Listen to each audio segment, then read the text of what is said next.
Kiara? Waiting for the bus. So, ang bus namin ay dyan lang sa tapat ng bahay. Oy, are you waiting for Param?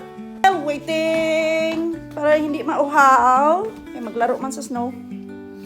Thank you, Mommy. Why are you so cute? And then, just little... Care! Care! Uy! Hala na usik.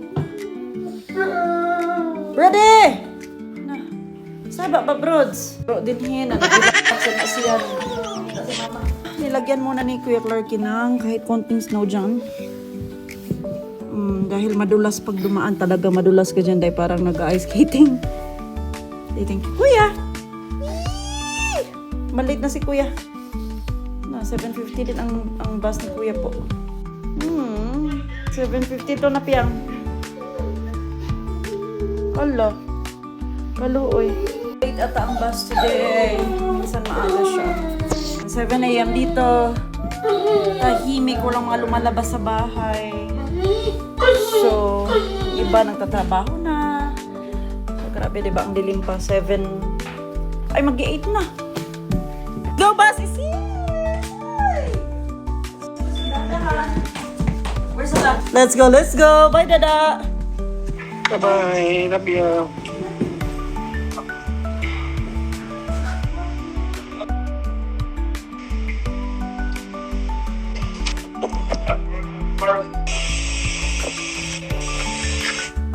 So, naka-jacket pagid ko na. And then, tuwan na sila sa bus. So, sarili ko naman ang aking asikasuhin for breakfast before ko pumasok. Since work from home lang naman tayo, so no rush. Later, after an hour, clock in na tayo. And then, spam and egg. Nag-jacket pa ko kay tugnaw pag-iwad. Nag-absorb pa ang tugnaw sa akong kwan. Okay. Ang aking kape ay hinaluan ka ng collagen. Pag edad 40 pataas na dahil, kailangan natin ng collagen dahil nawawala na tayo ng collagen sa ating katawan. Yan siya. Ganun lang ang the usual routine ko in the morning.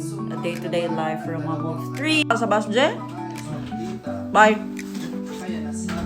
Late na din ata si Kuya. Ganyang edad, para tagal nilang gumising, tagal kumilos. So, diba? So, ito na yung chance ng sarili ko naman ang akin intindi dahil mamaya ipapasok na naman tayo. So, breakfast first and then makikinig ng mas well habang kumakain. Okay, yan muna for now. Bye! God bless!